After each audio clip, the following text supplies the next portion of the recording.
limitado. Pero kapag ang mga kapatiran ay nagsama-sama, what a great fellowship that we have, no? Ganon din sa young people, I think, no, sila po ay nag-enjoy din. Nag-enjoy po ba ang lahat? Amen. So attenan po natin yan. Napaka-importante po yan. Iyan po yung isa sa mga important na ministry at mga gawain na dapat nating pinupuntahan. Ayan po. And then of course, no, alam naman natin yung mga prayer request natin, mga announcements natin, naka-flash po lagi at lagi pong sinasabi po ng ating mga MCs. No, wag nating kalimutan sa panalangin for our announcement. Of course, a preparation ng of God-given pastor in our church. Kung sino man ang tatawagin ng Panginoon ay talagang dapat italaga po dito ay panalangin po natin sapagkat mahirap po na mahirap magpastor.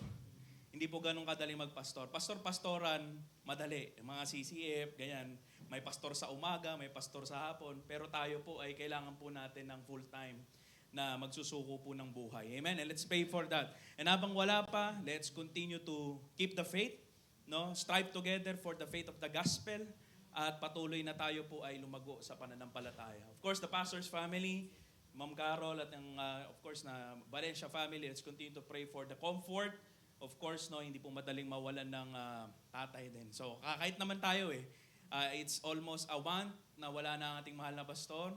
But still, we carry every lessons, every yung kanyang counsel, no, na naibigay niya sa atin sa pamamagitan ng salita ng Diyos. Amen?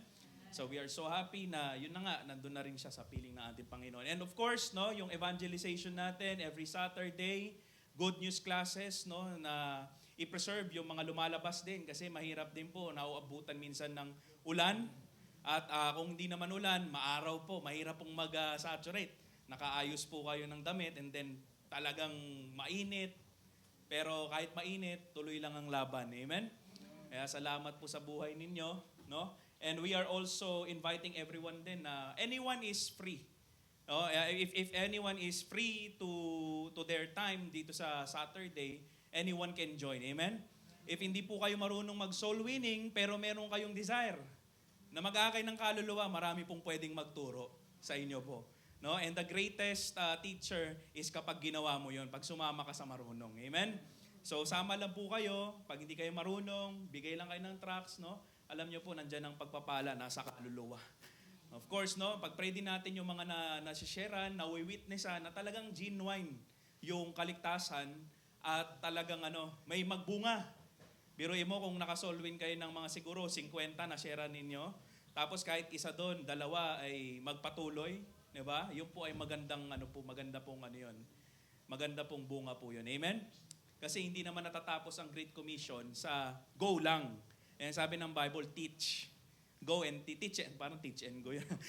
Go and teach, 'di ba? If you go and preach, 'di ba? Teach them. Pag sila po ay naturuan, i-disciple naman. So, yun po ang Great Commission. So, it goes hand in hand. Evangelization, and then at the same time, isa pang letter E, edification. So para po sa mga mananampalataya na. So, of course, ganun din po sa mga nagpapakain. Meron pong schedule na sinisend din po, mga ang nakatoka po dyan, mga adult. No? Pero kung gusto nyo rin po magpakain, medyo kahit young people kayo, pwede rin naman, di ba? So, nandyan din po yung pagpapala. Of course, saturation, good news, every Saturday Bible study. I think meron tayong mga face-to-face Bible study din, no? I think meron tayo kay Brother Juan, no? Pati kay, I think sila Brother Joe Marie rin mag-start ng Bible study sa Vargas. Nag-start na, pag-pray, Brad?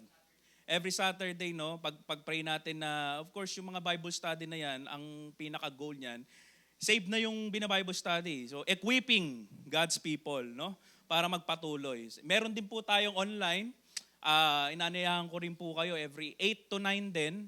Pag libre po kayo, saglit lang naman po yon. Anytime, anywhere, basta meron po kayong data or may internet kayo, sa Zoom naman. No? Every Thursday and Tuesday po yan. So, maganda rin po na kapag wala po kayong ginagawa o at least tapos na po kayo sa trabaho, pag-pray nyo rin din ang availability ni Brother UJ. No? Minsan malakas ang gawa ng kaaway talaga na, alam mo yung biglang, pag magba-Bible study ka, biglang sasakit yung dyan, biglang may, hindi ko alam talaga ang nangyayari sa akin. Pero pag-pray nyo po, amen? I really love sharing. No? Napakaraming naka-line up po na mga lessons, no? At the same time, pinapakita sa ang Panginoon sa atin. And of course, yung visitation din, no? So kung meron mang mga schedule ulit, I think yung mga adult, no? Pwede tayo mag-schedule ulit ng mga ganyan, ng visitation, no? Kahit na hindi naman Saturday, kasi sa Saturday minsan nagbe-visitation din kayo. Sunday, pwede rin natin gawin since wala naman tayong first week and fourth week, no? Baka pwede kong may suggest na kahit pumili tayo doon ng isang week ay magkaroon tayo ng visitation. No? So para at least ma-encourage natin kung sino man yung gusto nating i-encourage, di ba? So maging target natin. Amen. No, wag nating hayaan na yung kumonte, yung mga yung dumami na nga tayo. Amen. Dami nga natin, amen. Parang tumatalab ang preaching ha. Parang salamat sa Panginoon, no? Kasi yan naman talaga no? Ano bang pinagkaiba ng umaga pati ng afternoon? Pares lang naman Sunday yun di ba? So parehas lang naman din ang Diyos natin. Iisa lang ang Diyos na sinasamba natin sa umaga pati sa afternoon, even Wednesday and Friday. So ano po tayo? Attend po tayo. Amen? For your benefit yan, di ba? Something benefit yan. More souls to be saved, baptism, fruits that remain. Sabi ng Bible, strengthen those which remain sa Revelation. No? So yun po yung pinagpipray natin. Bible students natin, I think may na-add dyan si Sister Marisa. No, nag-testimony po siya na nasa Bethany rin siya. Pag-pray natin yung ating mga Bible students nga, si Brother Joe Marie, si Brother Juan, Brother Jose, and Sister Marisa. Amen? At kung meron pang mga gusto dyan, no, huwag po kayong matakot. Ako po, pinagsabay ko po yung secular nun, pati Bible school. Halos hindi ko na alam kung ang hirap. Pero biyaya ng Panginoon. Sabi ng Matthew 6:33, unahin mo ang Panginoon, lahat ng bagay dadagdag sa'yo. Totoong-totoo po sa buhay ko yan. Never akong pinabayaan ng Diyos. And salamat naman, parehas ko namang natapos. Sabay pa, di ba? So kaya yung may mga desire po na magkaroon po ng or mag-enroll sa Bible school, lalo na kayo mga men, di ba? Mga young men, even hindi lang young men kahit mga adult, no? Ay pwede po kayo. Ang pag-aaral ng salita ng Diyos ay wala naman pong pinipiling. Yan. Fill in the blanks tayo ngayon. Di ba? Wala naman pinipiling, dad, kayo na po ang mag-fill in the blanks dyan. Di ba? So, kasi sabi ng Bible yan, study to show thyself. No? So, kung talagang gusto nyo po, di ba? Pwede naman po kayo. Marami po kayong mga pag-enrollan kasi yung mga student natin, iba-iba po ang niyan. Mga eskwelahan niya, no? Sa BBC sa Asia, doon sa Santa Mesa, meron sa Moraya, meron sa Bethany. Huwag lang kayo mag-away-away, Brad, sa doktrina, pagdating sa eschatology. De, joke lang, no? So, yun nga, pwede tayong mag-enroll dyan. Amen? Minimal lang yan. Diba? Huwag kayong matakot na may school kasi ako, busy ako. Ay, ganun din ako dati. Ang pinanglabang ko lang sa Panginoon ay, Lord, diba? Unahin ko kayo. Pag-graduatein mo ako ng engineer. Nakagraduate naman ako. Amen? Graduate naman on time, di ba? At nakalisensya pa sa biyaya ng Diyos. So, yun po, DCA teachers and staff, no? Na sila po ay mataniman din ng salita ng Diyos. At talagang sila po ay gamitin ding avenue ng Panginoon para makapag-share talaga ng mga estudyante. Kasi yan po ay magandang avenue talaga yan. Nandito na yung mga estudyante, so konting ipasok na talaga yan. Although meron naman po talaga silang Bible subject, no? At dyan din po ako nataniman. Nakulta din ako dyan kasi may mga weekly verse, pati may mga monthly verse na kailangan kabisaduhin. Natakot ako noon kasi pag hindi ko daw ni-recite, hindi daw magiging valedictorian. O yun, okay naman, di ba? At least nagtatanim ka ng salita ng Diyos. Whether they like it or not, talagang yan Amen? Magandang ministry yan, no? So pag-pray po natin. Local and foreign missionaries natin, of course, let's not forget yung ating mga daughter churches, sila po ay nagpapatuloy sa gawain ng Diyos. And in fact, pinagpapala talaga ang kanilang mga gawain. Kung nakikita natin, amen? Sila Pastor Alvin, Pastor June, Pastor Ray, Pastor Edmer, Pastor Michael, sino pa? Pastor Ace, yan. Pastor Junel, no? Sa Masbate din yun, no? Tama ba? Sa Masbate. So let's continue to pray for them na lumago pa lalo yung kanilang gawain. And of course, no, support them. Ayan, support. Not only by prayer, but yun na yun. Alam nyo na po yun. Alam nyo na po, nandyan ang blessing. Believe me. Di ba? Nandyan ang blessing. When you love missionaries, when you support them, and even yung mga foreign and local missionaries po na sinusupport, meron po tayo mga foreign and local yan. So kaya lahat ng binibigay natin sa missions ay yan po ay When you can't go, you give. Di ba? When you can't give, go. When you can't go and give, tanongin mo yung sarili mo, Christian ka ba? Di ba? Amen? Di ba? Tama po ba? Okay na mag-amen. Inaantok ko na. Ayan. And pag-pray natin yung sick brethren, no? Mga may sakit. Sino po ba? Si sister, ang anak ni sister, si Micah. Si Micah, di ba? Gamutan niya is every weekend. Let's continue to pray for it. I think si Tatay Carlos din, salamat din sa prayer niyo kasi medyo tapos na yung health problem. Ang tanong, ang ano naman ay financial problem naman. No? Amen? Yan ang tao hindi talaga nawawala ng problema. Man that is born of a woman is full of, ano sabi ng Bible? Troubles, di ba? Talagang may problema. So, hindi ka tao pag wala kang problema. So, let's pray for it. Of course, then I think si Sister Lisa meron po ba kayong balita? Kasi nung time na yun, nakapag-join lang siya sa Bible study and nag-share siya, I think talagang cancer po talaga yun no? So pero pag-pray po natin, may magagawa po yung prayer natin sa kapatid na ito. And kung meron po kayong, syempre, news, no? So pagbigay alam nyo lang para mapanalangin natin. Amen? Yan. So, and then, meron pa ba dyan? May kodigo na Di ba? Wala na. So, pag-pray din natin, yung mga services natin, Wednesday, Friday, overnight, this coming, ano ba ngayon? 31st, July 31st, no? So, overnight prayer meeting, Friday, prayer meeting po yan. So, pag-pray natin ang success, of course, ang fellowship, mga gagamitin din ng Panginoon to share the Word of God, and of course, the testimonies that we are going to hear to testify of God's goodness sa buhay po nila. Amen? Yeah, pag-pray po natin yan. So, very important ang prayer. No? We believe in the power of prayer. Ano po yan? Yan ang greatest weapon ng isang Kristiyano. Matuturing mo na greatest weapon. No? Bukod sa salita ng Diyos. Amen? Kasi ito yung salita ng Diyos is weapon din po natin to Sword of the Spirit. Yan po ang Word of God. Amen? And then, of course, no? Kanina po, tayo po ay nag-enjoy sa fellowship. Amen? I think may bago po kayong hideout sa Chameds. Sa Chameds Residences. No? Kay Sister Edna. Ayan, Sister Edna. Pag-pray din natin siya. Her flight, I think, will be on the last July 30, the last week, no? Going to the KSA. Tama ba? KSA. Kingdom of Saudi Arabia. No? So sa Saudi. So pag-pray natin ang safety. Amen? And of course, no, ang mga preacher na tumatayo po dito. Amen? Na gamitin po mightily ng Panginoon. We praise the Lord kaninang umaga for our speaker. Amen? Kayo po ba'y pinagpala and double portion ng blessing because of course, what is worship service if there's no preaching later, di ba? So pag-pray natin, mga preachers na tumatayo dito, mightily gamitin ng Panginoon. Mahirap po mag-preach.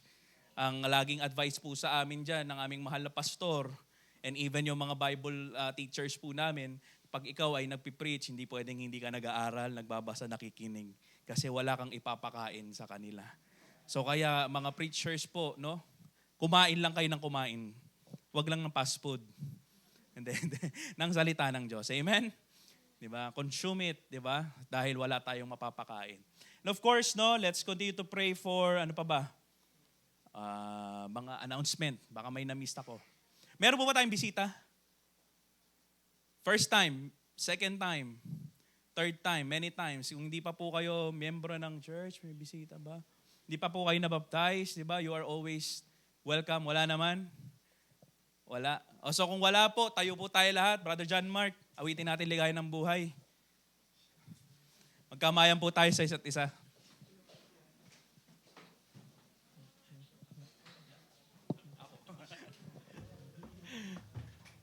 Let us sing ligaya ng buhay. Shall we sing? Sing ligaya ng buhay kung kilala mo si Kristo. Ligaya ng buhay kung siya'y manunubos Diyos mo. Babaguhin ang iyong buhay kung sa'y kakamtan. Ang maging kay Kristo ay tunay na ligaya ng buhay.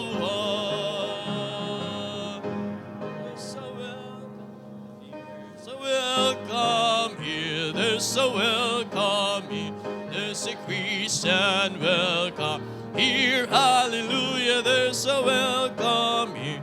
There's a welcome here. There's a Christian welcome here. Tayo po'y magsiyo po.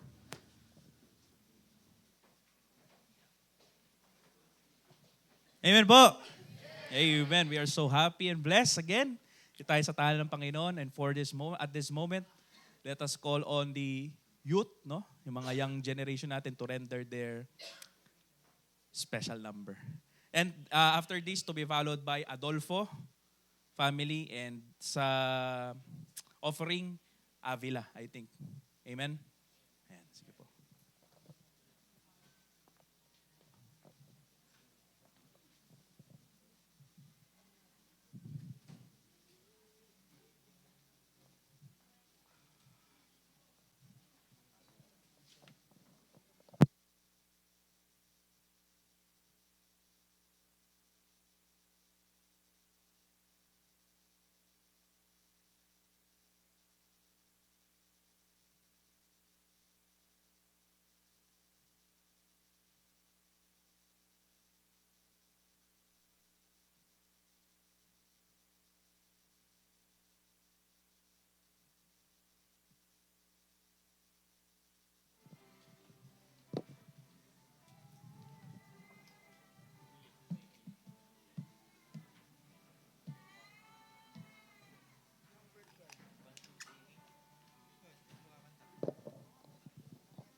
Check.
Low, low, low.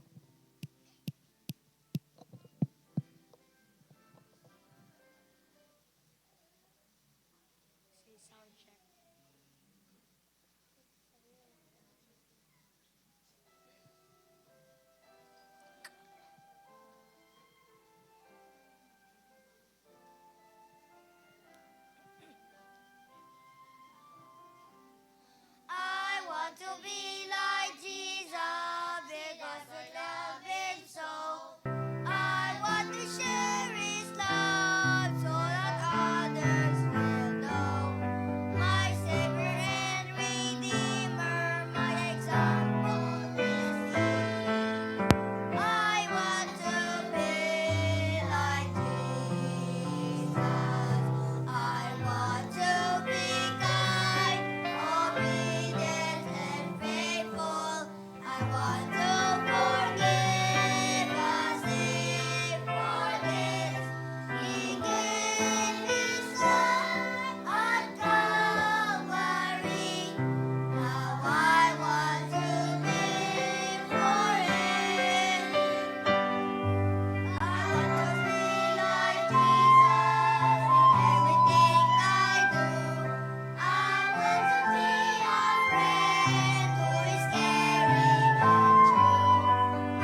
sweet to hold a newborn baby and feel the pride and joy he brings. But greater still, the calm assurance he shall can face uncertain days because he lives.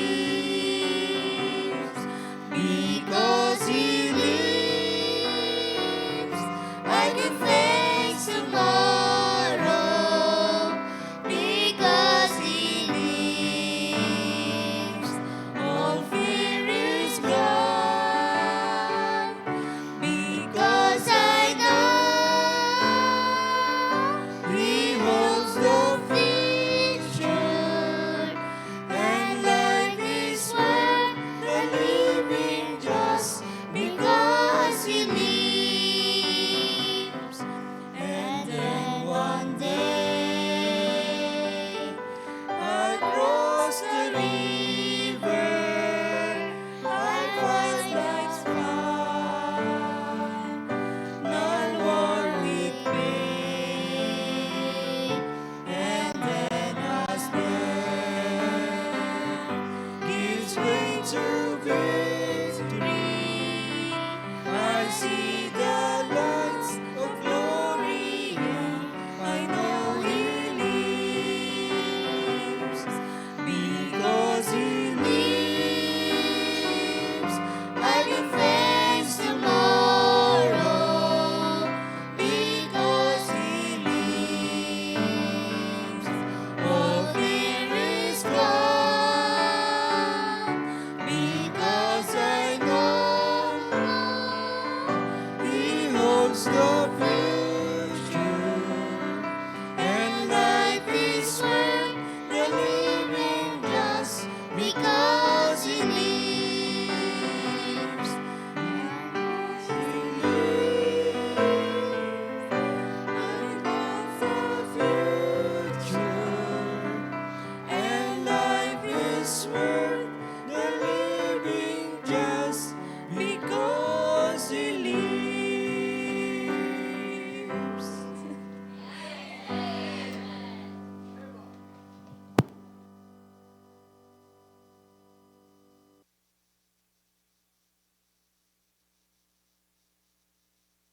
ng ating mga chikiting kanina and of course the Adolfo family. So at this moment, let us ready ourselves para sa pinaka-importanting bahagi ng ating pagtitipon. And of course, ituon natin ang buong focus natin sa pakikinig ng salita ng Diyos. Amen? Let's call on our speaker, Brother Jomari. Preach the word.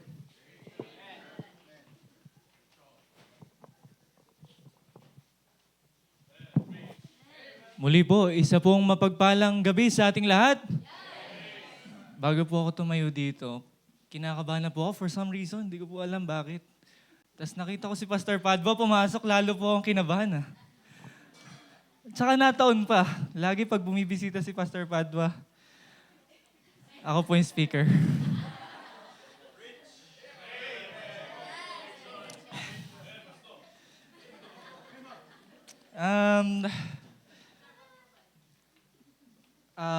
Dako po tayo sa ating pag-aaralan ngayon. Ano po? Buksan po natin ang ating mga Bibles. Muli po, magandang hapon po sa bawat isa po sa atin. Isa po itong pagpapala, hindi lamang po sa akin, kundi sa church na tayo po ay nag-gather dito, nag-aaral ng salita ng Panginoon freely. No? And then let us continue to pray for each and every one of us po. No? Yung mga pinagpipray po natin na let us be mindful in keeping our prayers po. And dako po tayo dito sa 1 Samuel. Anyayahan ko po tayo na tumayo.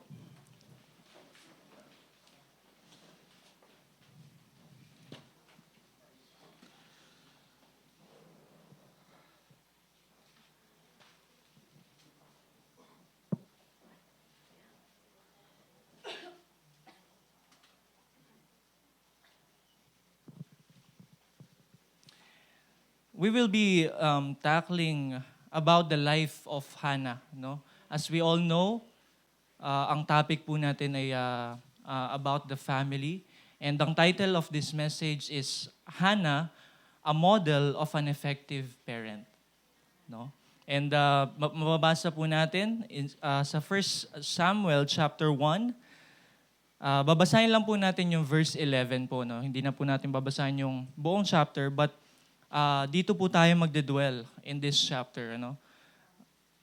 1 Samuel chapter 1 verse 11. Nandiyan na po ba tayo?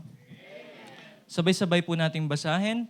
Ready, begin. And she vowed a vow and said, O Lord of hosts, if thou wilt indeed look on the affliction of thine handmaid, and remember me, and not forget thine handmaid, but wilt give unto thine handmaid a man-child, then I will give him unto the Lord all the days of his life, and there shall no razor come upon his head.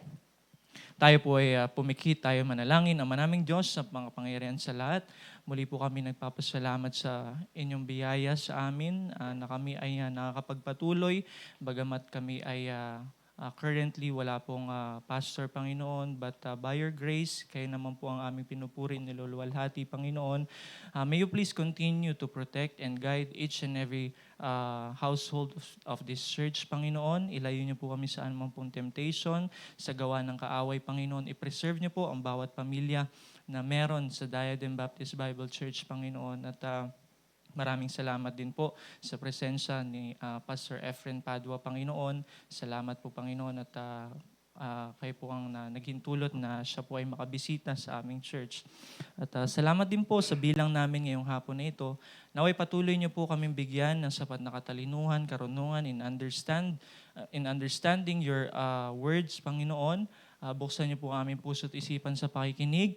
At kung ano man po yung nakikita niyong kamalian sa aming puso, linisin niyo po ito, Panginoon. At yung mga distraction na meron po kami ngayong hapon na ito na magiging hadlang sa pagtanggap po namin ng inyong salita, i-eliminate niyo po ito, Panginoon. Isantabi po namin lahat ng worries namin at mag-focus lang po kami sa blessing na mula sa inyong salita, Panginoon. Salamat, Panginoon, at patuloy niyo po akong ginagamit to preach your word. And naway kayo pong patuloy na mag-equip sa akin, Panginoon. Kayo pong magbigay ng knowledge and wisdom sa akin. I cannot do this without you, Panginoon. Alam ko po na marami rin po ang pagkukulang sa inyo. But by your grace, Panginoon, ay patuloy po kaming lumalakad ayon sa inyong kalooban, Panginoon. At patuloy niyo po kaming gamitin. Sampu ng ibang mga preachers, Panginoon. Patuloy niyo po silang i-equip. Bigyan ng katalinuhan, karunungan, at mas lumago pa po kami spiritually, Panginoon. Lumalim pa po ang aming pag-aaral sa inyong salita. Nang sa ganun ay makatulong din po kami sa church na ito, Panginoon. Maging channel of blessing po kami, Panginoon. And as I preach your word, Panginoon, anoint my lips. Kayo lamang po makita, Panginoon, at naway karunungan niyo lamang po ang maipapasa sa akin, Panginoon. Guide me through the power of the Holy Spirit, Panginoon. I cannot do this without you, Panginoon. I humble myself in front of you, Panginoon. Salamat po sa inyong biyaya. Binabalik po namin sa inyo ang papurit, luwalhati sa matamis na pangalan ni Jesus. Amen. So once again po, magandang hapon po sa ating lahat. In this chapter, we will be talking about the family of Elkanah. Most prominently, or mas magre-revolve tayo doon sa character ng kanyang may bahay na si Hannah. No? So si Elkanah, no, pagka binasa natin yung verse sa verse 1, no, meron siyang dalawang wives sa verse 2, and he had two wives. The name of the one was Hannah, and the name of the other Penina. And Penina had children, but Hannah had no children. So yun po yung katayuan or story in this 1 Samuel chapter 1. This is the introduction of the book of 1 and 2 Samuel. Actually, in the original manuscripts po, ang 1 and 2 Samuel is combined yan, pero pinaghati po yan. No? So Elkanah had two wives. This is considered as polygamy. And this was a common practice during the early cultures of Israel, and also the culture that also measured a woman's worth by her ability to have or to conceive 8 children. Brother, okay lang ba pababa nung ano kasi? Nag-ano yung copy ako. Yan. Thank you, brother. So, hindi tinotolerate ng Panginoon ang polygamy. Don't get me wrong, no? Hindi po kahit sa panahon po natin, hindi po yan pinapractice. Kahit sa culture po natin, ang polygamy. But during this time, napaka-importante po sa husband and wife to continue their lineage. No? Kailangan nila magkaroon ng anak. And Hannah, for some reason, she was barren.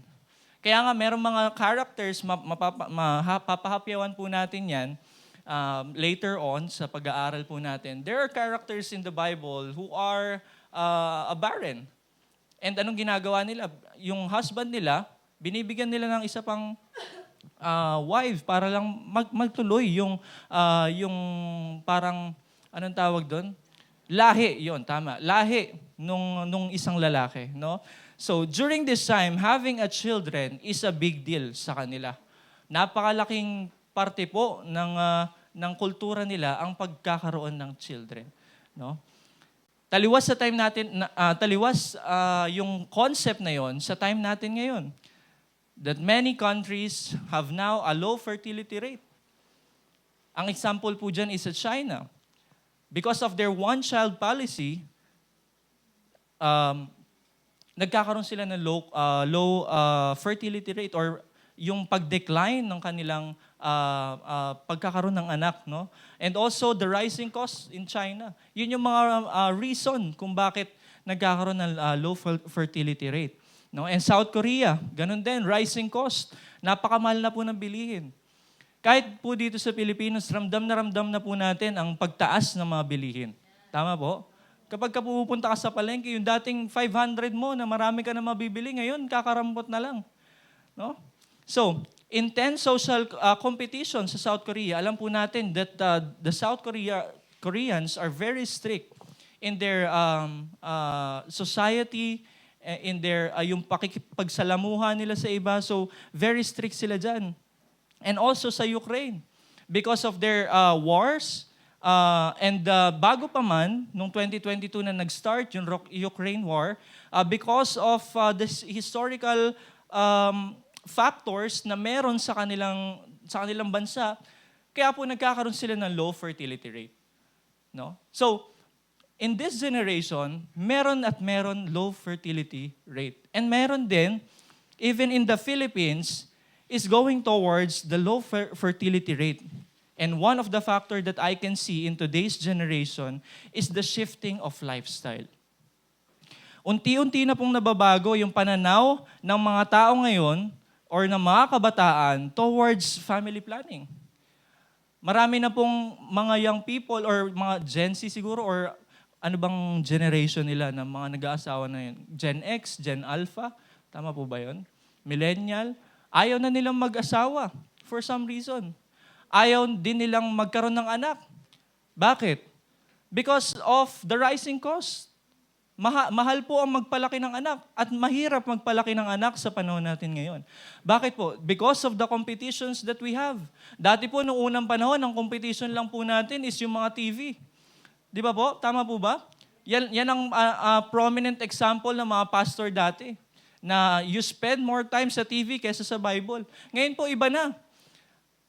Ang kalaban na po ng kabataan, at hindi lang po kabataan, kahit mga adult, is yung ating mga gadget, mga cellphone. Kagaya nga po ng preach ni Brother John Mark nung Wednesday, no? Lahat daw po na nasa choir, nagsi-cellphone. Ako I disagree. Kasi po yung iba po tulog. Yung iba po tulog, hindi nagsi-cellphone, tulog. No? So, in our time today, there is low fertility rate because of the shifting of lifestyle. Mahal yung bigas, mahal na yung magmahal. Lahat, di ba? Tama.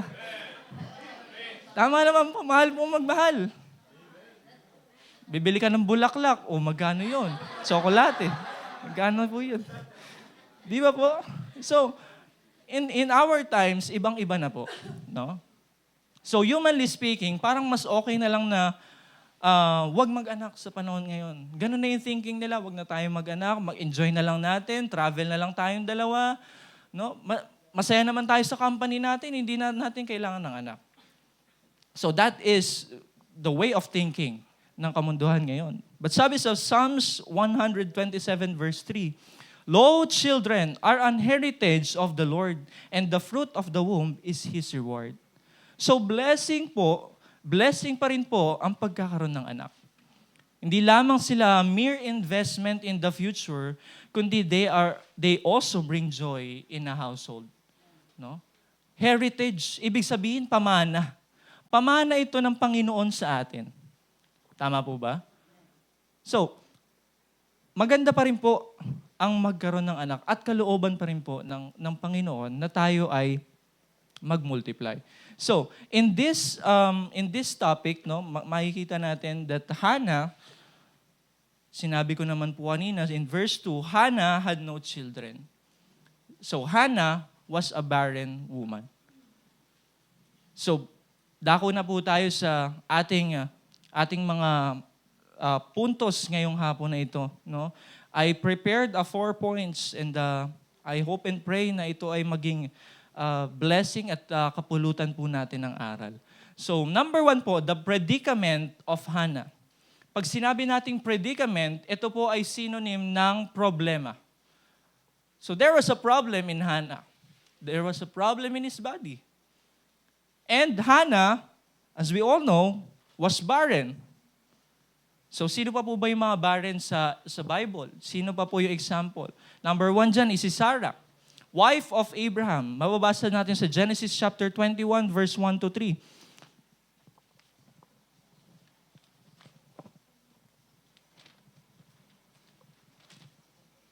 Sabi dyan, and the Lord visited Sarah as he had said. The Lord did unto Sarah as he had spoken, for Sarah conceived and bare Abraham a son in his old age at the set time of which God had spoken to him. And Abraham called the name of his son and that was born unto him, whom Sarah bare to him, Isaac. So Sarah was barren, pero binigyan siya ng pagkakataon ng Panginoon na siya ay magkaroon ng anak. At ang anak niya po ay none other than Isaac. No? And also, another example is Rebecca, wife of Isaac. So, they had trouble for 20 years na magkaroon ng anak. No? And their child was Jacob and Esau. Sa Genesis 25 naman yan. Bubuksan po natin. 25 verse 21.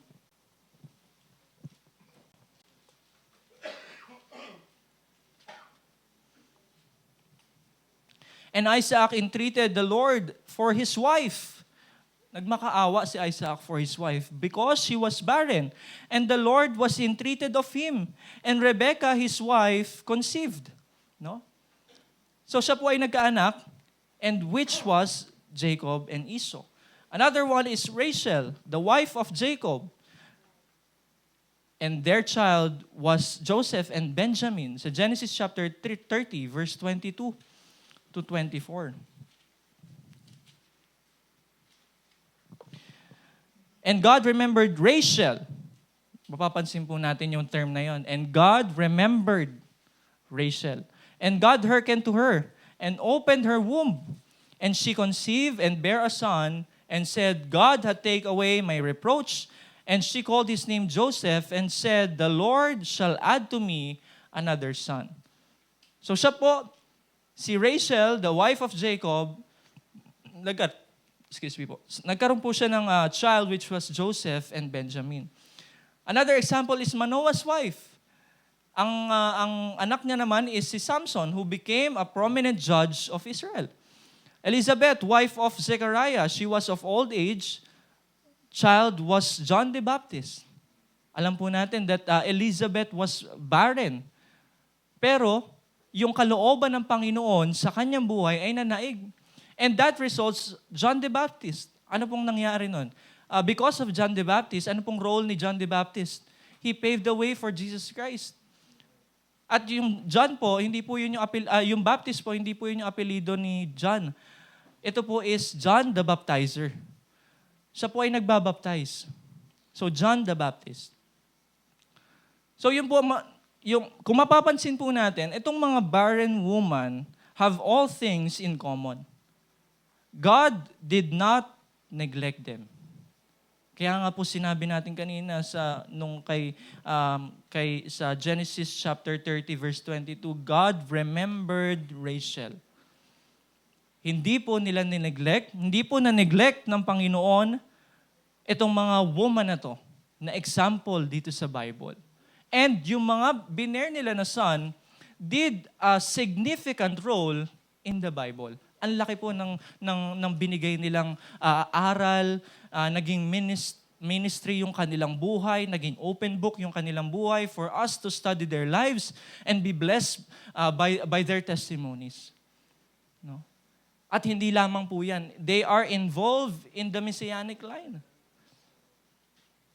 The line of David. So, all the children that they had made a great impact in their own timelines. Iba-iba po yung timelines na yun, but yung impact na ginawa nila is napakalaki. But the one thing we will be focusing tonight is the barren Hannah. Being barren, like I mentioned during this time, is malaking bagay po ito. So being a woman means you will be expected to deliver a child in your household. Yun po ang goal, ang mission ng isang babae during this time sa kanilang household. Kapag ikaw ay nag-asawa, you will be submissive to your husband, magkakaroon kayo ng anak, you will be a full-time mom and a full-time din sa inyong household. It was highly valued and thus make it a primary role of a woman. But this was the predicament or the problem of Hannah. Wala po siyang kakayanan to conceive a child. And sabi dito sa verse 3, babasahin lang po, and this, balik lang po tayo sa 1 Samuel chapter 1, verse 3. And this man went up out of city yearly to worship and to sacrifice unto the Lord of hosts in Shiloh. And the two sons of Eli, Hophni and Phinehas, the priests of the Lord, were there.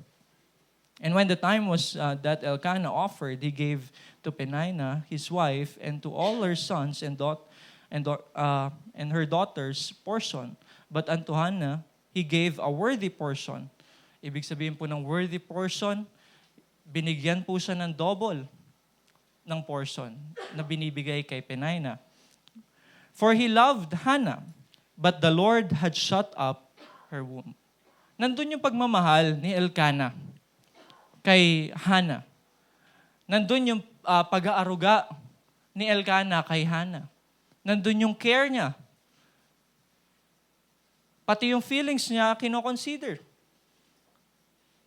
That's why he offered a 2 portion to Hannah. Kasi alam niya yung kanyang predicament. Alam ni Elkanah yung problema ni Hannah, which is she was barren. And Hannah, in the back of her mind, gustong-gusto niyang magkaroon ng anak. Mamaya, makikita natin kung anong ginawa niya, kung anong prinamis niya, kung anong vow niya sa Panginoon, para lang siya ay magka-conceive ng anak. So the predicament of Hannah, she was barren. Number 2 po, the provocation to Hannah. Verse 6 to 7, makikita po natin. Sa verse 5 po, nabasa po natin, Elkanah gave a worthy portion. Ibig sabihin, double.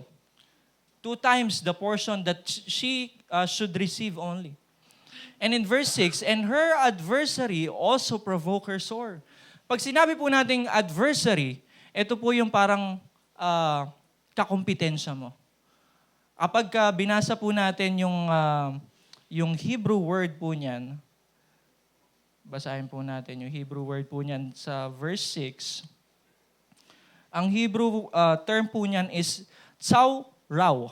Tsawraw. Ibig sabihin po natin yan is female rival. Tsawraw, a female rival. Ayun po ang meaning ng adversary. And her adversary also provoked her sore. Meaning, parang pinoprovoke pa siya. Sino ba yung kanyang rival? None other than Penina. Siya po yung rival eh. And pinoprovoke pa siya severely. Provoke her soul. Alam ni Penina na hindi makakonceive si Hannah. And Penina must be looking at Hannah with a lowly state. Kasi hindi siya makakonceive ng anak for Elkanah. At kailangan pang mag-asawa ulit ni Elkanah with Penina para lang makontinue yung lahi ni Elkanah. For to make her fret because the Lord had shut up her womb. Ganun na lamang po yung pagpoprovoke ni Penina dito kay Hannah. That it made her fret. And in verse 7, and as he did so year by year, when she went up to the house of the Lord, so she provoked her. Year by year. Hindi natapos yung provocation ni Penina kay Hannah. Ito po yung one of example of bullying here in the Bible. Alam ni Penina yung kanyang kahinaan. So yun yung continue na tinitira ni Penina kay Hannah. Making her weak para mawalan po siya ng pag-asa. Siguro ang intensyon ni Penina, wala naman po ito sa Bible, no? Siguro ang intensyon ni Penina, gusto niya masolo si Elkanah. Because that is the problem with polygamy, mga kapatid. Hindi po madali yung ganong sistema ng isang household. Merong mag-aaway, merong selosan, magkakainggitan doon sa dalawa. Kaya nga po hindi po yan kalooban ng Panginoon. Ganyang set up ng household. Kaya po yung mga Muslim, di ba, ang dami nilang asawa, apat-apat. To the point na hindi na nila natitend yung care ng kanilang asawa. So hindi po tayo naniniwala sa ganon. No? This is the example na magiging kakaharapin natin na problema kapag ganito yung setup natin. And as she did so year by year, when she went up to the house of the Lord, so she provoked her. Therefore, she wept and did not eat. Speaking of Hannah. Umiyak lang siya ng umiyak. Hindi na siya kumain. Wala na siyang ganang kumain because of the provocation of Penina. Kaya po mga kapatid, let us be cautious sa ating pananalita. Malaking bagay po yan. Nakakaapekto sa isang babae. Alam naman po natin as a woman, no? Ang desire niyan is makakonceive ng anak. Pero kung hindi man siya makakonceive, wag na natin siyang i-degrade. Bagkus i-encourage natin siya. Sister, I'm praying for you. Kung ano man yung desire ng puso mo, alam ng Panginoon yan. And God will answer that. Hindi na natin sila kailangan i-condemn. Yung mga joke na underhanded, okay lang ka ba mag-aanak? Hindi na po natin dapat yan sinasabi sa kanila. I don't know. Wala akong alam na gano'n na. Hopefully dito wala po. Wala po akong alam. Pero kung meron man, may instances man na maging gano'n tayo, iwasan na po natin yun. Let us be cautious sa ating pananalita because this might hurt yung tao na sinasabihan po natin. Hindi po natin alam yung katayuan ng each and every one of us para tayo ay mang-judge. Sabi nga sa Bible, judge not that ye be not judged.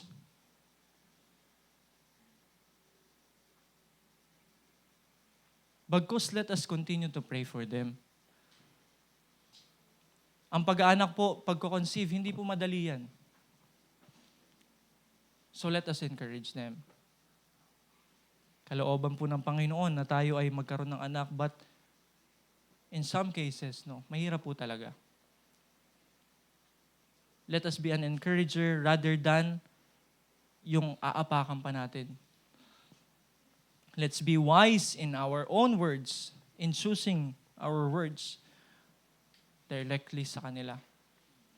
Kasi nakita natin what the attitude of Penina towards Hannah. Si provoked her year by year. Siguro ang tinatanong sa kanya, okay lang ka ba magkakaanak? Magkakaanak ka pa ba? Ita mo, ang dami ko ng anak, oh. Ikaw wala pa, all these years. And thinking, wala naman po ito sa Bible, na sila ay nasa hapagkainan, ay hindi, makikita pala natin dito yan. No? If you will imagine, sila ay nasa pagkainan, syempre sabay-sabay silang kakain. Nandun lahat yung anak ni Penina, pero yung si Hannah, mag-isa lang with Elkanah. Sabi dyan sa verse 8, Then said Elkanah, her husband, to her Hannah, Why weepest thou? Bakit ka umiiyak? And why eatest thou not? Bakit ka hindi kumakain? And why is thy heart grieved? Am not I better to thee than 10 sons? Nakikita nyo to? Choose your words wisely. Because Elkanah here is being insensitive to Hannah. Nandun na nga yung grieving soul ni Hannah kasi hindi siya makakonceive eh. Tapos tatanungin mo pa, Am not I better thee than 10 sons? Hindi ba ako sapat sa'yo? Kesa yung magkaroon ka ng anak? That's one way of being insensitive doon sa problema ng isang tao. Hindi lamang to, this not only talks about in this type of issue. Kahit ano pang issue ng isang tao, don't judge them. Tayo dito, we are dwelling together for Christ. So we have to encourage one another. Magpapalakasan tayo through prayer. At hindi tayo magda-downgrade ng isang kapatiran. Let us encourage each and every one. No? Ganda ng question ni Elkanah, why weepest thou? And why eatest thou not? Hindi pa ba obvious kung ano yung problema ni Hannah? Hindi pa ba obvious sa kanya?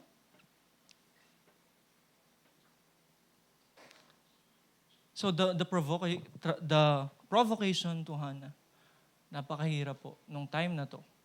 And thinking the feelings of Hannah during this time is parang nung binabasa ko to ay nararamdaman ko rin that she was completely crushed dito sa kanyang estado, dito sa household na to.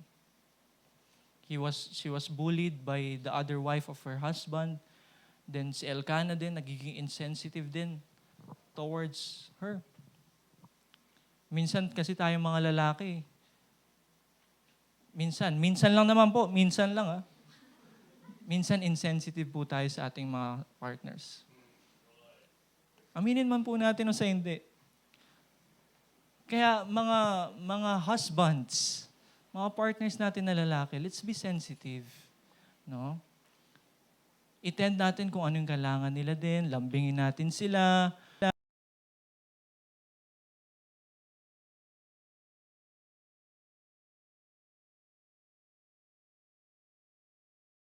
To Hannah, yun nga yung mga tanong niya. Why weepest thou? Bakit hindi ka kumakain?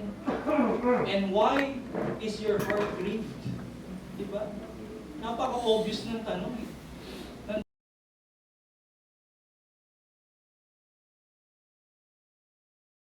Gets yung nararamdaman ko. Parang ganun yung nakikita ko sa katayuan ni Hannah during this time. And po yung number 2, the provocation to Hannah. And number 3, the promise of Hannah. In verse 9 to 10, sabi po dyan, So Hannah rose up after they had eaten in Shiloh, and after they had drunk. Now Eli, the priest, sat upon a seat by a post of the temple of the Lord.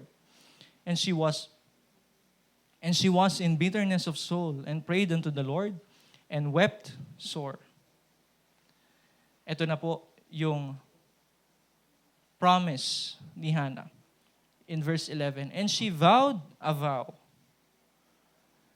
and said, O Lord of hosts, if thou wilt indeed look on the affliction of thine handmaid, and remember me, and not forget thine handmaid, but wilt give unto thine handmaid a man-child, then I will give him unto the Lord all the days of his life, and there shall no razor come upon his head. Speaking of being a Nazirite. So Hannah, wala po siyang malapitan na iba. Yung partner niya na mismo dapat yung kasangga niya doon sa grieving heart niya, and yung other wife of his husband, hindi niya rin malapitan. Wala po siya mapagsabihan. But the important thing is, meron tayong Panginoon na pwede po nating malapitan. And that is the thing that Hannah did in his situation.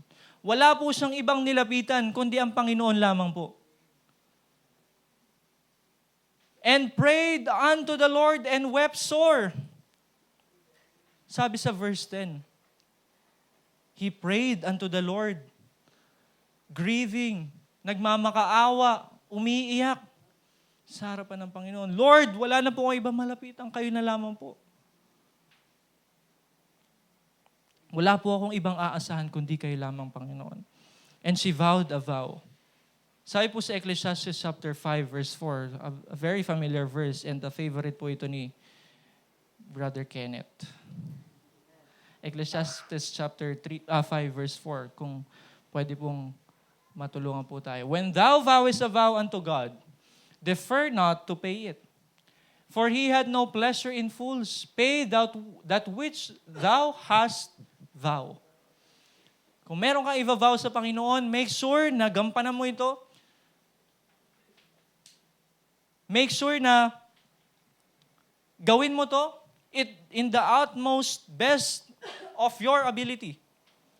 So, ganyan po mag-vow. Kaya nga po meron tayong mga vow sa marriage, di po ba? In a husband and wife setting. Meron silang vow sa isa't isa. Yung vow po na yun, hindi lamang nila yun sinasabi para maidagdag doon sa program ng kanilang marriage. That vow is very important sa kanilang dalawa because it is the promise to each other. That I vow that through thick and thin, nandyan ako para sa'yo. Kahit anong mangyari, nandyan ako para sa'yo. Kahit wala na tayong pera, patuloy pa rin kitang mamahalin. Ganun po yung vow na naririnig natin sa marriage. Sa marriage po, naririnig po natin.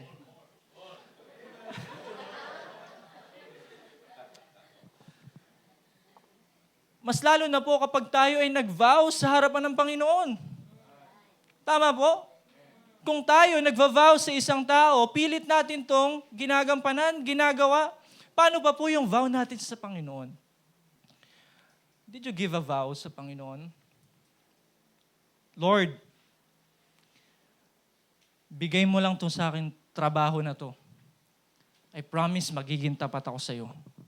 I vow to you, Lord, magiging tapat ako sa iyo. Kapag binigay mo tong trabaho na to sa akin, Lord, I will give 50% of my tithes sa salary ko. Wow, that's a great vow. Amen? Lord, kung siya na po talaga ang aking lifetime partner, ipakita mo po sa akin. At I promise, aalagaan ko po siya. Kung siya na po talaga. That's a vow sa Panginoon. Di po ba? Ang dami po nating vinavow sa Panginoon. Ginagawa or ginagampanan pa rin po ba natin ito? So the promise of Elkanah to the Lord. When thou vowest a vow, defer not to pay it. Kailangan gampanan mo to, kailangan gawin mo to. E minsan nga, di ba, kapag nagva-vow tayo sa Panginoon, for example, yung trabaho natin, Lord, bigay mo po ito. I will be faithful in my giving. I will bring my first fruit to you. I will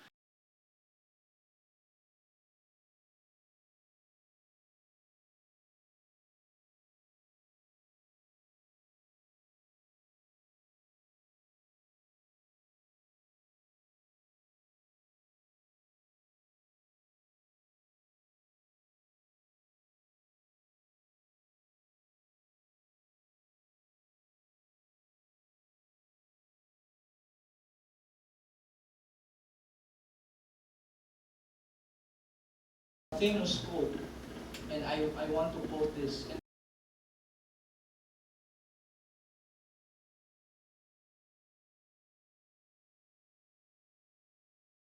Through prayer. Don't through prayer. Wag po natin i-celebrate sa kasalanan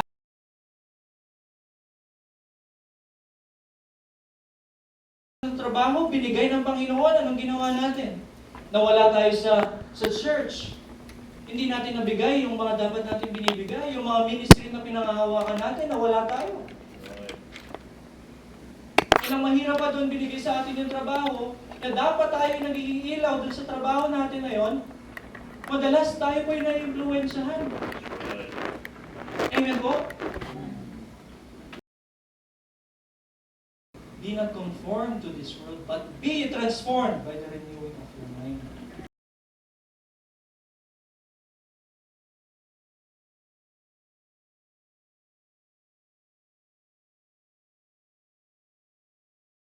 I-share natin yung gospel. Maging ilaw tayo. Let your light so shine.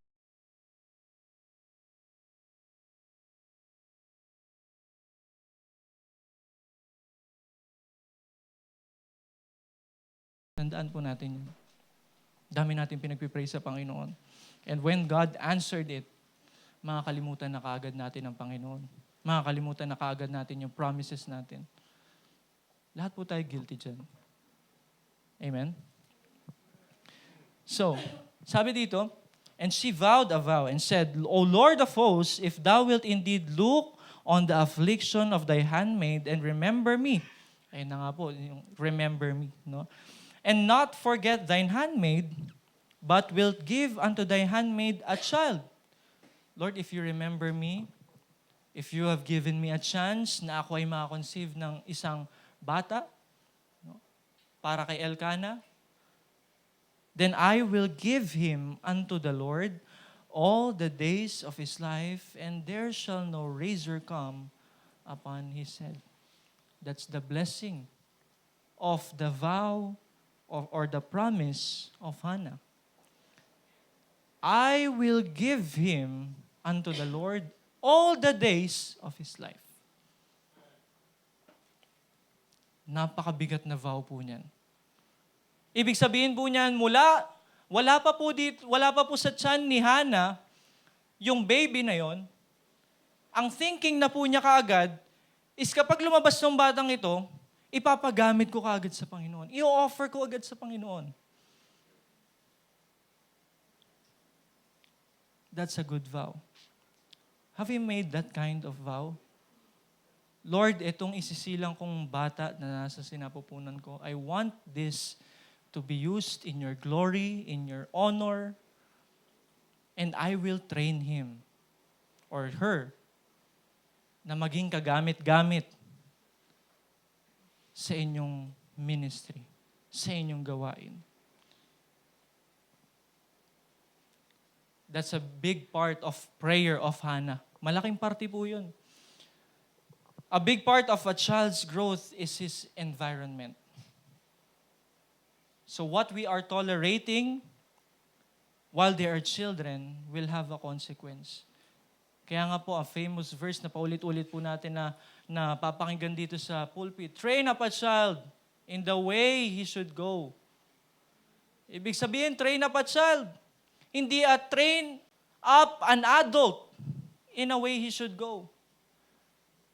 Bakit? Because a child, mas madali po yung hubugin. Mas madali po yung turuan. Hindi pa po matigas ang ulo niyan. And the way we train them is, yun po yung kakagis na nila, kakalakihan nila sa kanilang buhay. Train up a child in the way he should go. And when he is old, kapag siya ay malaki na, siya ay may gulang na, he will not depart from it. Kaya po sa ating mga family dito, maganda po na dinadala po natin sila dito sa church. But training them is your biggest responsibility as a parent. Amen? Training them as a child is your biggest responsibility. Kasi hindi po ang church ang magre-rebuke sa kanila. Hindi po ang school nila ang magtuturo sa kanila kung ano yung kailangan nilang gawin. Ang number one po na magiging sandigan nila of instruction is kayong mga parent. Tama po? So, training a child is a big responsibility na hindi po natin dapat nine-neglect. Train up a child in the way he should go. And when he is old, he will not depart from it. Kaya po ang biggest time or a vulnerable time ng isang tao is when he is a child. Kasi lahat po ng nakikita niya, ginagaya niya. Kung ano po yung tinuturo mo sa kanya, o wag ka manigarilyo, pero ikaw mismo naninigarilyo, will that be effective learning sa kanya? No. Ang one thing na makikita ng isang bata is yung kanyang parent. Kung anong ginagawa ng parent niya, yun din yung kanyang gagawin. Yun din yung kanyang imimimik. Kung ano yung tinuturo sa kanya ng parent niya, ganun din yung way na kanyang kalalakihan. So as a parent sa inyo po, no, maganda po na dinadala niyo po sila dito sa Sunday School. Pinapaaral sa magandang eskwelahan. Wala pong masama dyan. But in our household, that is a different thing na pagtitrain. Dapat maging hands-on din po tayo sa mga kabataan natin ngayon. Lalo na po ngayong panahon na ito, marami na pong distraction. Marami na pong nakakapag-sway ng attention ng mga bata. And one thing, ang pinakamalaking kalaban ngayon ng mga bata is yung gadget nila. Kapag katutok na yan sa gadget, hindi mo na maaalis yan eh. Hindi mo na maistorbo yan. And correct me if I'm wrong, Ma'am Carol and Adriel, kapag ang bata nahubog dito sa gadget na to, magkakaroon ng problem in their learning. Magkakaroon ng problema in their upbringing. So as a parent, let us be mindful of what our children consumes on a daily basis. Anak, magbasa ka ng Bible. Mag-pray ka, pero hindi nakikita sa atin. Be an example sa ating mga children. Be an example as a parent sa ating sa mga nakakakita sa atin. Mahalaga po yung na visible tayong naglilingkod sa Panginoon sa harap nila. And make sure that they understand what we are doing and the importance of what we are doing. Hindi lamang po nagiging visible sa kanila, bagkus naiintindihan pa nila kung ano yung importansya nito sa kanilang mga buhay. Kung ano yung nagiging importansya nito for their future. Tama po ba? So as a parent, hindi lamang po, na-preach ko nga po, di ba, one time, ang pagiging parent po, hindi po yan natatapos nung isinilang mo lang yung bata. Once na isilang mo na yung bata, your responsibility as a parent, as a father or a mother, begins there. Until na sila ay, it's either ikaw yung kunin or sila yung kunin, your responsibility as a parent to them, hindi po natatapos. Kaya being a parent is a lifelong commitment. Kaya po importante na as a parent, tayo po ay maging faithful. Amen? Because yung responsibility natin sa anak natin is hindi natatapos nung sila ay pinanganak. Di natin sila iiwan na lang basta-basta. Tapos na ako sa'yo, na-eri ka na. Kaya mo na yan. Kaya mo na mabuhay sa mundo. Ganun po ba? Hindi po. At being a parent, mahirap nga po yan sa early days. Yung aalagaan mo pa yan, gabi-gabi, puyat ka. Kasi papakainin mo. So, there's a lot to take care of. So, The promise of Hannah na makikita po natin dito, I will give him unto the Lord all the days of his life. Kaya po ang title natin is Hannah, a model of an effective parent. Bakit po siya model of an effective parent? Because Hannah, kahit nung nasa sinapupunan, or wala pang conceived na baby sa kanyang sinapupunan, set na po yung kanyang mindset. Na kapag ako ay nag-aanak, ang gagawin ko unang-una is ipagamit siya sa Panginoon. I-train siya. Kaya nga po si Samuel, na-train po siya under Eli, the priest. If we're going to read the preceding verses, or chapters rather, ipapagamit ko agad siya sa Panginoon. Wala pa po siyang anak nun. And wala pa po siyang assurance nun na siya ay magkakaroon ng anak.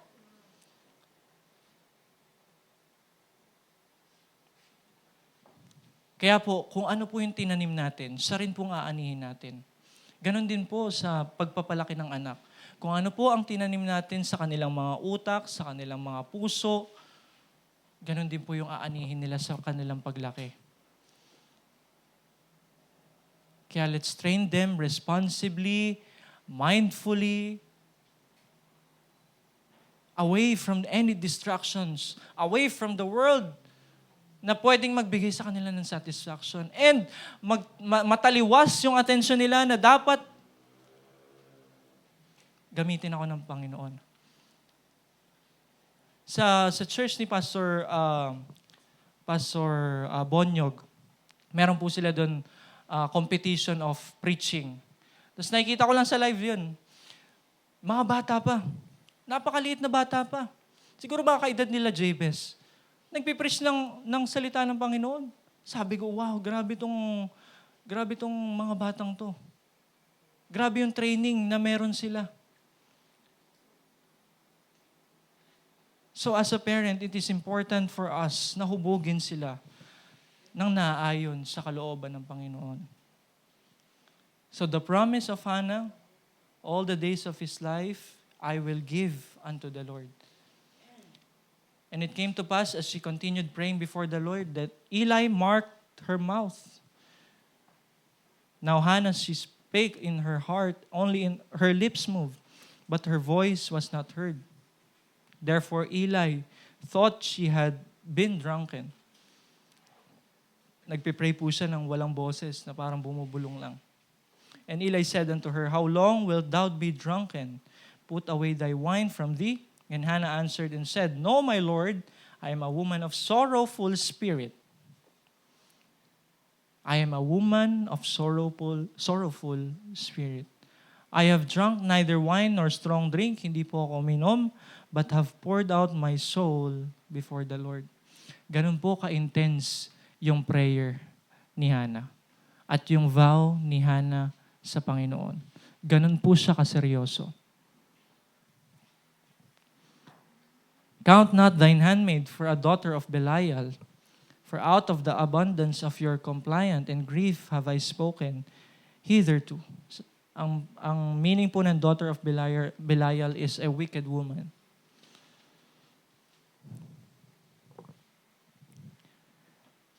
That's the prayer of Hannah. And then Eli answered and said, Go in peace, and the God of Israel grant thee thy petition that thou hast asked of him. And she said, Let thine handmaid find grace in thy sight. So the woman went her way and did eat, and her countenance was no more sad. So lastly po, the prayer of Hannah. The prayer of Hannah sa Panginoon was very intense. Ganun po siya ka-desirous na mag-bear ng child. No? And in verse 19, nabasa nga po natin in previous verses na ganun po siya mag-pray. Nakala ni Eli, the priest, ay lasing na siya. Pero siya pala po ay nagpipray ng continual and fervent prayer. The prayer of Hannah, in verse 19, sabi dyan, And they rose up in the morning early and worshipped before the Lord, and returned and came to their house to Ramah. And Elkanah knew Hannah, his wife, And the Lord remembered her. Yan po yung sinasabi natin. Di ba? A very familiar phrase mula sa Bible. The Lord remembered her. God remembered her. So the prayer of Hannah was answered. So remembered here is an anthropomorphic expression. Ibig sabihin po ng anthropomorphic expression, hindi naman to yung parang, paano ko ba i-explain? Yung anthropomorphic expression po parang dinidescribe mo yung parte ng katawan ng Panginoon, pero hindi naman talaga yun parte ng katawan ng Panginoon. Para lang ma-understand natin in a human perspective that we are. So that is an anthropomorphic expression. Remembered. The Lord remembered her. In verse 20, ano pong sabi dyan? Wherefore it came to pass when the time was come about after Hannah had conceived that she bare a son and called his name Samuel, saying, because I have asked him of the Lord. Samuel po, meaning heard by God. God heard the prayer of Hannah. God heard the vow of Hannah. And in verse 26, magja-jump lang po tayo. And she said, O my Lord, as thy soul liveth, my Lord, I am the woman that stood by thee here praying unto the Lord. For this child I prayed. Pinag-pray ko po itong child na to. Itong anak ko na to ay nilapit ko sa Panginoon. At itong child na ito is an answered prayer from you.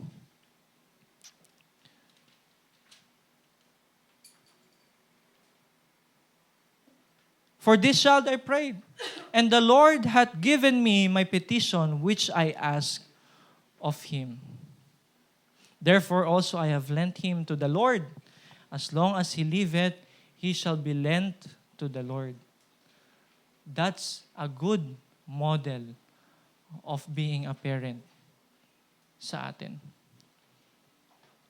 Hannah did not hesitate. Nung siya ay nag-vow sa Panginoon, there was no hesitation. Serious. 100% sure ako, Panginoon, kapag binigay mo to, itong vow ko na to, gagampanin ko to. Gagawin ko to. And in the preceding verses, tinupad niya talaga yung kanyang vow. As he liveth, he shall be lent to the Lord, and he worshiped the Lord there.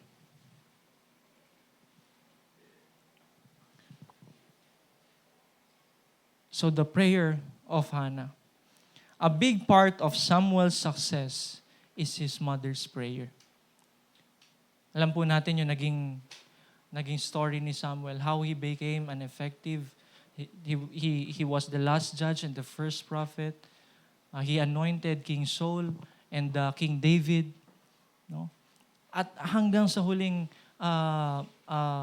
buhay ni Samuel, siya po ay nagpagamit sa Panginoon.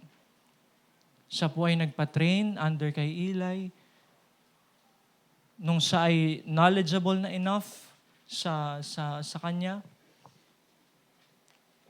siya po ay nagpagamit sa Panginoon. He was very effective in his ministry. And that is because of the prayer of her mother. That is because of the vow of the mother. Hindi lamang po yun natatapos na because may kalooban ng Panginoon kay Samuel. May calling ang Panginoon kay Samuel. Meron din po naging factor kung paano pinalaki ni Hannah si Samuel in order for him na magamit ng Panginoon mightily and effectively. Malaking parte po si Hannah sa kanyang buhay. As a mother to our child, malaking parte po tayo sa kanilang growth. And each and every child na meron tayo have different callings. Hindi po yan pare-pareho. Hindi po yan pare-pareho ng attitude. Hindi po yan pare-pareho ng circumstances, ng strength and weaknesses. Iba-iba po sila. And how you handle it must come, or the wisdom that you must have in order for them na palakihin sila ng tama, must come from the Holy Spirit. Must come from God. Kaya importante po na tayo ay lumalapit sa Panginoon. Lord, give me wisdom. Paano ko ba palalakihin itong anak ko? Lord, I have a desire for him to be used in the ministry and someday become a pastor, become a leader, become a pastor's wife. Lord, paano ko ba siya ititrain? Lord, give me wisdom to train her para sa ikalalago niya spiritually at ikabubuti niya na siya ay lalakad nang naaayon sa kalooban ng Panginoon at hindi naaayon sa kalooban ko o kalooban niya. That should be our prayer. The prayer of Hannah.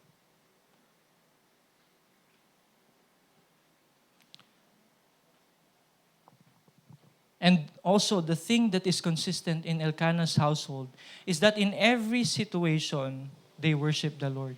Sabi dyan sa last verse, and he worshiped the Lord there in any circumstances. Kahit merong problema sila sa household, sa family, they continued to worship the Lord.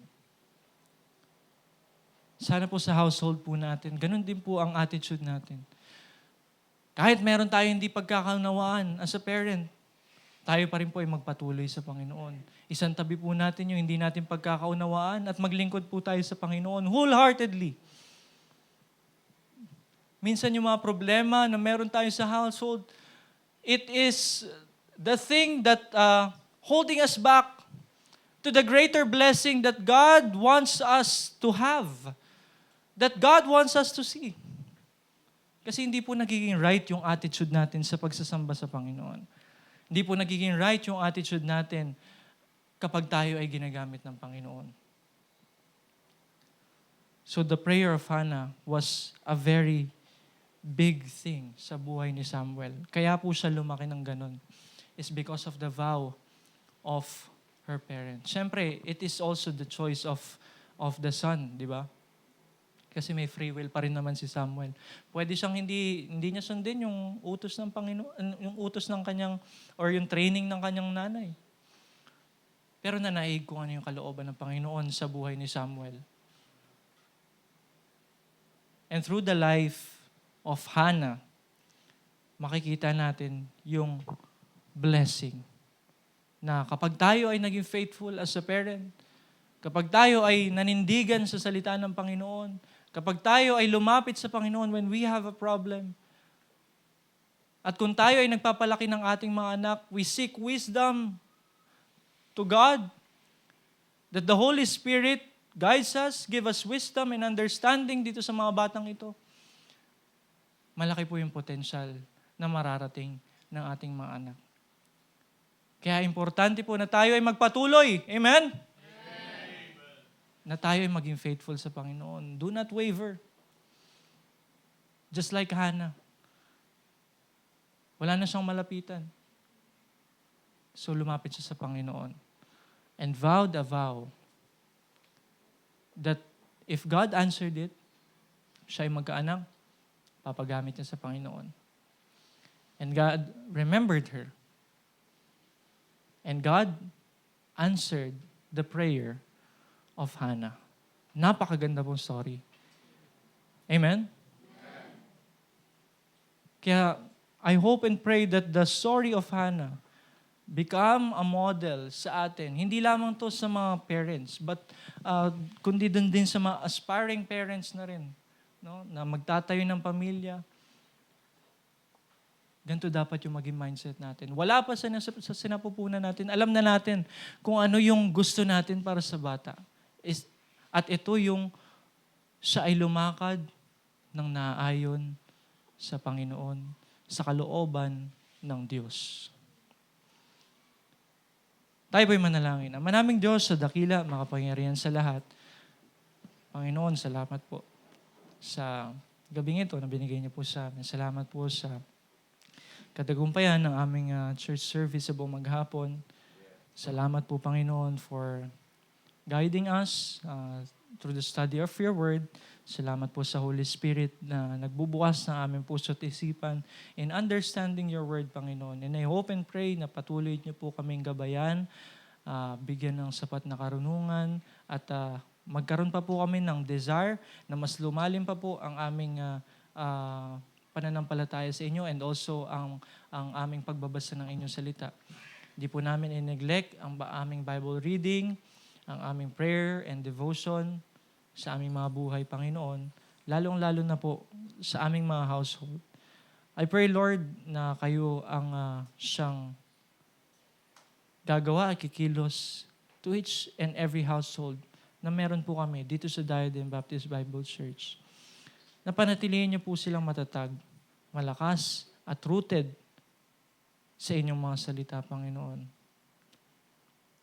We cannot do anything without you. Alam po namin na we are weak, but in our weakness, you are strong, Panginoon. Alam po namin na kayo po ang gagabay sa amin, kayo po ang magbibigay sa amin ng karunungan. Kung meron man dito na mga parents na sila ay currently nagpapalaki ng child, I pray, Lord Father, na kayo po mag-bestow sa kanila to the power of the Holy Spirit ng wisdom kung paano nila papalakihin ng tama, nang naayon sa inyong kalooban ang kanilang mga anak, Panginoon. At naway kayo lamang po ang mapuri at maluwalhati ng bawat isa po sa amin, Panginoon. At lahat po ng ginagawa namin ay nagiging kapurihan sa inyo. Wala man po kaming may offer na pabalik sa inyo, Panginoon, but your faithfulness is sapat at yung biyaya niyo po is sapat to each and every one of us, Panginoon. Kaya maraming salamat po. Your grace is new every morning. Your faithfulness is renewed every morning, Panginoon. Salamat po sa inyong biyaya. Salamat po sa mensahe na inyong hinatid sa amin ngayong gabing ito. I hope and pray, Panginoon, na kayo po magbigay ng enlightenment to each and every one of us, Panginoon. At ang tanging maging teacher lamang po namin is ang Holy Spirit, Panginoon. At salamat po sa inyong biyaya. Binabalik po namin sa inyong papurit walhati sa matamis na pangalan ni Jesus. Amen. Muli po, magandang gabi po sa bawat isa.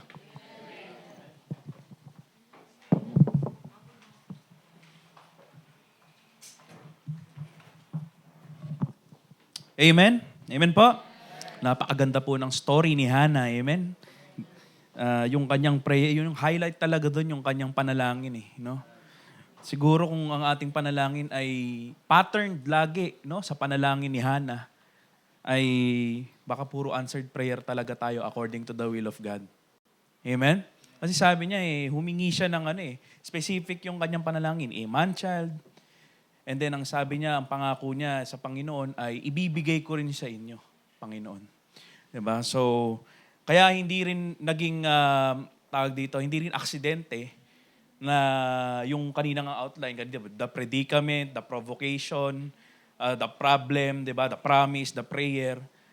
Nangyari po talaga kay Hannah yun para at the end, lumapit talaga siya sa Panginoon at iiyak niya talaga yung kanyang desire sa Panginoon. Amen? Kasi minsan ganun din po tayo Amen? Pag alam naman nating may magpo-provide, ang prayer natin ay parang okay lang. Pero kapag wala na talaga, ibang klase yung panalangin natin, na wag na nating hintayin na ganun. Amen? Lagi tayong manalangin sa Panginoon with pouring our spirit sa Panginoon. At talagang mataimtim, ipanalangin natin sa Panginoon na pag humingi tayo ng isang bagay sa Panginoon, i-dedicate din natin para sa Panginoon. Especially kapag yan ay kahit hindi naman anak amen? Pero ang anak talaga dapat, di ba? Minsan kasi tayo nasusunod sa magiging anak, dapat engineer ka, dapat, di ba? Dapat, anong gusto ng Lord para sa'yo? Di ba? A great parent can actually teach that if yung parent is spiritual talaga. Amen? Amen for the preaching. Ayan, gising pa po ba tayo? Salamat po we praise the Lord for that wonderful preaching. And again, we want to acknowledge the presence of Pastor Padua. Salamat po. And the two of the nakasama niya po. Salamat po, Pastor, for visiting us. It's a great encouragement to see you po, no, sa aming church. And naway kayo po ay nabibless po, no, ng mga kapatiran din po dito. And of course, no, at this moment, let us call on our ushers, no, for our offering. And then, of course, yung special number natin. Yan, the Avila family.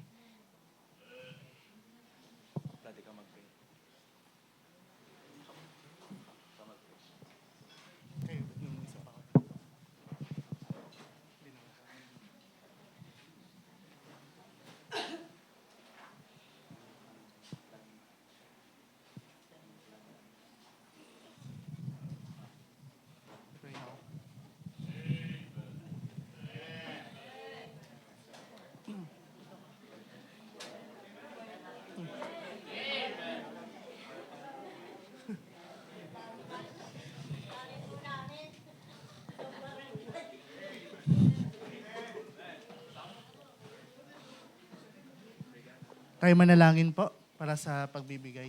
Dakilang Diyos na nasalama sa lahat mga blessing na binigay niyo po sa amin. Maraming pong salamat, Panginoon, sa inyong kabutihan. Maraming pong salamat, Panginoon, sa inyong salita, naging pagpapala, Panginoon, especially sa buhay po ni Hana. Dalangin ko po, Panginoon, din sa aming pagbibigay, na pagpalaan niyo po, Panginoon, ito para po sa inyong gawain. And we pray, O Lord God, sa aming pagbibigay, na magbibigay po kami cheerfully sa inyo, Panginoon, not grudgingly or of necessity. Panginoon, muli, pagpalaan niyo po ito. Kami dalangin sa Panginoon Jesus. Amen.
Amen po. Let us all stand up for our congregational singing.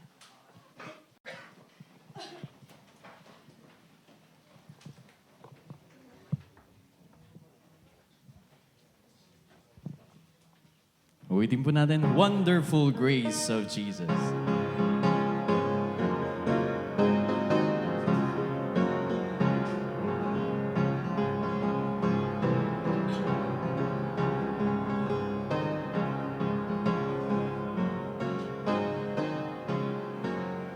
So sing all together now.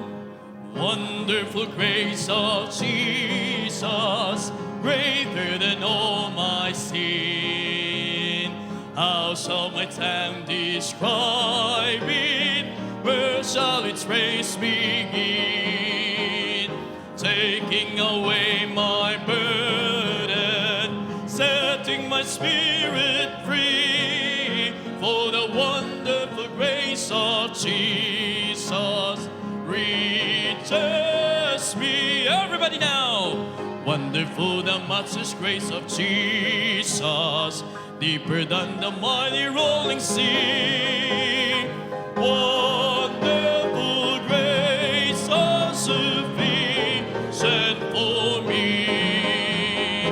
Broader than the scope of my transgressions, greater far than all my sin and shame. Oh, magnify the precious name of Jesus, praise His name.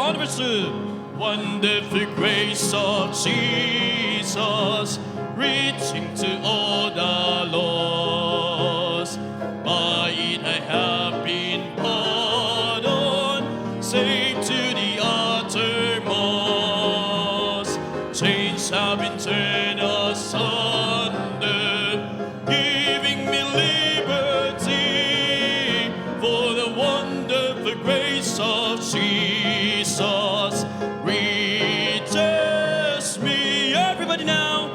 Wonderful the matchless grace of Jesus, deeper than the mighty rolling sea. Sing it on, please. Amen. Grace all sufficient for me. Broader than the scope of my transgressions, greater far than all my sin and shame. Oh, magnify the precious. Amen. Praise His name. On the last verse. Wonderful grace of Jesus, reaching the most defied. By its transforming power, making God's dear child. For all eternity, and the wonderful grace of Jesus reaches me. Everybody now. Wonderful the matchless grace of Jesus, deeper than the mighty rolling sea. Wonderful grace, all sufficient for me. Broader than the scope of my transgressions. Oh, magnify the precious name of Jesus, praise His name. Amen. Tawagin po natin si Brother Kenneth for our closing prayer po. Tayo po'y pumikit, tayo po'y manalangin. Maraming Diyos na dakila, mapagpala, mga Panginoon sa lahat. Maraming po salamat sa katagumpayan ng aming buong araw na panambahan. Lord, maraming po salamat sa pagpapala na aming na-receive sa pamagitan po ng iyong salita. Lord, maraming po salamat sa paalala po ng iyong salita. At yun na rin po sa iyong mga ginamit upang ilahad ang mensahe sa buong araw. Lord, naway paunin po namin sa aming pang-araw-araw na buhay ang inyong salita at ma-apply po namin sa aming bawat ginagawa sa aming tahanan, sa mga taong nakakasalamuha po namin. Maraming po salamat sa patuloy na biyaya sa church po na ito, Lord. Patuloy niyo kaming i-guide sa darating na mga araw, Lord, at muli niyo po kaming ibalik sa aming mga iba pang panambahan sa prayer meeting, Lord. Kayo po ang siyang magbigay ng kalakasan po sa bawat isa, preservation sa dadaan po na mga araw, Lord. Maraming salamat. Pakaingatan niyo po ang bawat isa sa amin. Pag-uwi sa aming kanilang talahanan. Lahat ng ito ay aming nadalangin sa matamis at makapangyarihang pangalan ng Panginoong Yesus. Amen.